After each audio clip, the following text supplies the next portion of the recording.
Hey there. Ready to dive into something truly out of this world? Today, we're tackling this whole mystery surrounding the Pentagon's once secret UFO office. I can already tell you're clearly as intrigued by this as we are, especially with sources like this article, right? It's called What Really Happened at the Pentagon's Once Hidden UFO Office. Just the title alone. I know, right? It just has conspiracy theory written all over it. But okay, let's try to cut through the noise a little bit here. Was the government really, truly, actually covering up alien encounters? Yeah. Or is there a more, down-to-earth explanation for all of this? That's what we're here to uncover today. This whole thing might sound like, I don't know, something straight out of a sci-fi movie or something. But it's been making headlines for years, right? I mean, we went from all these hushed whispers about this super secret Pentagon program. I think it was called AAWSAP. And it was, supposedly investigating UFOs from 2008 to 2012. And then all of a sudden, boom, full-blown congressional hearing. Oh, no. The creation of this whole new office dedicated to investigating these unexplained phenomena, AARO. They established that in 2022. And then you add to that, books like Imminent by Luis Elizondo. He's a former military counterintelligence officer, by the way. He claims the government actually recovered alien technology. Oh. So it's really no wonder this topic has kind of captured everyone's imagination, right? Yeah. What I think is really interesting here is how even just the mere mention of government involvement, it's it automatically gives all these claims this, air of credibility, even when you can't find any hard evidence. It's like people automatically assume the government knows something we don't, right? Exactly. And that's exactly how we end up with these positive feedback loops. It all starts with an initial belief, no matter how shaky. And that belief just gets repeated and amplified over and over again. And pretty soon, it shapes public perception, even influencing the decisions made in those very government offices we're talking about.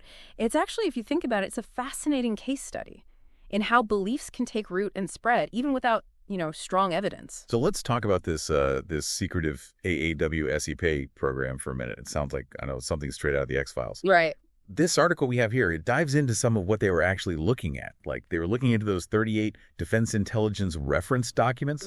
These were produced for the program. Oh, yeah, those reports. Those were actually put together by scientists who were contracted by Robert Bigelow. Oh, okay. He was a businessman, but I think perhaps more notably in this case, also a UFO enthusiast. Okay, interesting. And the reports, oh man, they covered some pretty far out stuff. They even looked into Skinwalker Ranch. Oh, wow. Which, if you don't know, that location has become synonymous with, paranormal rumors, alleged UFO sightings. Oh, for sure. It's like a UFO hotspot. Okay, so they're looking into these UFO hotspots. They're generating all these reports, but we're talking millions of dollars invested in this program. What did they actually find? What's the Well, here's where I think it gets really interesting. Okay. Despite years of investigation, tons of resources poured into this thing, AAWSAP, it just didn't uncover any concrete evidence, nothing to support the existence of alien tech or extraterrestrial visitation. And then to further kind of dispel those rumors that were swirling around, the AARO, that new UFO office, they issued a report just recently. They concluded that any claims of the U.S. government reverse engineering alien technology were completely unfounded. And this is where I think we really need to start applying some critical thinking. Because if these claims were really as groundbreaking as some people believe them to be, wouldn't we have seen, more concrete evidence by now? Take Luis Elizondo, for instance. He's been featured on, a million podcasts, news programs. But he hasn't actually presented any publicly available, verifiable evidence, definitively proves a government cover-up. It's like they're saying, trust me, bro, I've seen things. But they don't offer any concrete proof. Precisely. And this leads us to this concept the AARO report highlighted. They called it circular reporting. It's basically where you have a small group of people and they just repeat the same claims, often without any proper vetting or evidence. And what this does is it creates this illusion of a much larger, more substantiated truth. So, give me an example of how this circular reporting would actually work in, the UFO community. Okay, well, imagine someone claims they have, like, real insider knowledge about a crashed UFO, and then they share that with, oh, I don't know, maybe a few bloggers or podcasters. And then those bloggers or podcasters, they report it as fact, and then they cite each other as sources. So pretty soon you have dozens of articles, videos, whatever. They're all repeating the same totally unsubstantiated claim. So it makes it seem like there's all this overwhelming evidence out there, when in reality, it all traces back to that single unverified source. So it sounds like, it's kind of like a he said, she said situation here. Even with all this talk about these, like, super secret government programs and whispers of, like, massive cover-ups, the evidence to actually prove alien technology exists is still, like, totally MIA. It just makes you wonder, right? Why do these beliefs have so much power? Right. Why do people just, like, hold on to these wild claims so tightly, even without that, like, irrefutable proof? Well, the article, it mentions something, and I don't know, I just thought it was interesting. It actually uses the word faith. Yeah. When it's describing the whole UFO belief system. And I gotta say, I think that choice of words, it really speaks volumes. Faith. I don't know. That's usually something you hear about with, like, religion, spirituality, things like that. It seems kind of out of place, right, in this whole discussion about government documents and scientific investigations. It does. And yet, at the same time, it really highlights this very human, like, tendency.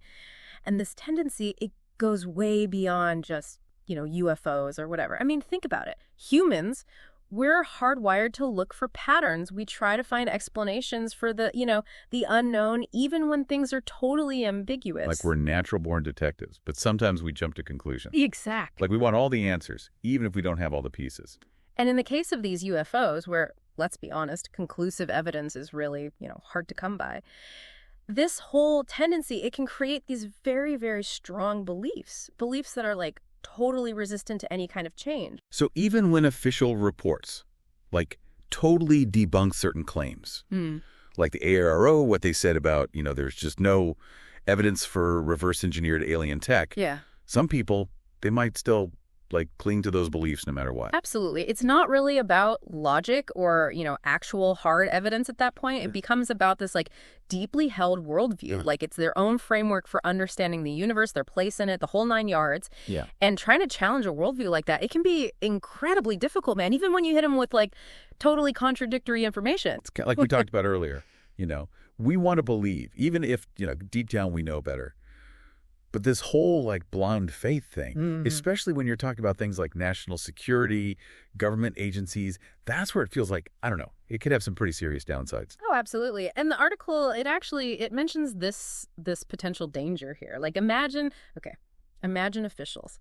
These are people entrusted with our national security making decisions, right? But these decisions, they're not based on any kind of verified intelligence, concrete data. It's based on, like, totally unsubstantiated beliefs about, some extraterrestrial threat out there. Okay, now that does sound like something out of a movie. Government officials making decisions based on, like, I don't know, rumors and speculation instead of, hard evidence. Right. But as crazy as it sounds, it really highlights how important critical thinking is. Especially for you listening right now. I mean, let's be real. We're living in this age of information overload. I mean, think about it. You're constantly bombarded with news, opinions, wild claims. It's coming at you from every direction. Social media, the news, even just talking to people. Exactly. So it's more important now than ever, right? To be able to, like, I don't know, sift through all the noise, to evaluate sources, question everything, consider different perspectives, really think for yourself. Especially with these big, complicated topics like this, stuff that could potentially, like, really impact everyone. We just can't blindly accept everything we read or hear. Yeah. Even if it's coming from a source that seems like, trustworthy at first glance. We have to dig deeper. Exactly. But to be fair, that doesn't mean, like, just dismissing everything unusual or unexplained. You know what I mean? Right. You got to stay curious. Yeah, there's a big difference between, like, healthy skepticism and totally shutting yourself off to new possibilities. So are you saying that, like, there's still value in studying UFOs, even if the evidence for, aliens actually visiting us isn't exactly, like, rock solid? I really believe there is. think of it this way. Okay, let's just for a second set aside the whole alien thing. Just studying UFO sightings in general, it can teach us so much about human behavior. You can learn about cultural anxieties. You can learn about how beliefs are formed. Right. It's fascinating. It's like we can learn just as much about ourselves from studying these sightings, even if they never turn out to be aliens, than from like actually shaking hands with an alien. Yeah, exactly. And, you know, this whole fascination with like, I don't know, unexplained stuff in the sky, you know, aerial phenomena. It's not new, you know what I mean? Right. The article actually points out that people have been, like, reporting this stuff for centuries. I mean, long before radar, fighter jets, you know, TikTok videos going viral. Yeah, way back in the day, you'd hear stories, right? People seeing weird stuff in the sky. And like back then, who knows what they thought it was? Probably had some even wilder explanations, if you ask me. Oh, I bet.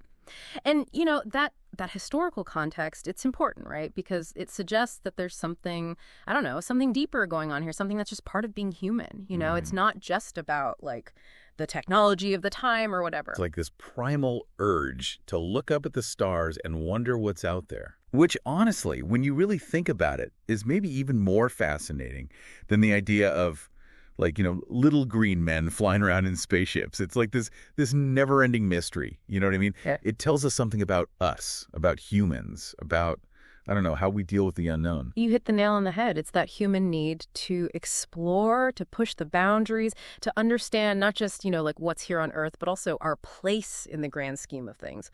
Okay, so before we, like, you know, get too lost in the cosmos here, let's try to, like, bring it back down to earth for a minute. Some key takeaways here. I mean, one thing's for sure.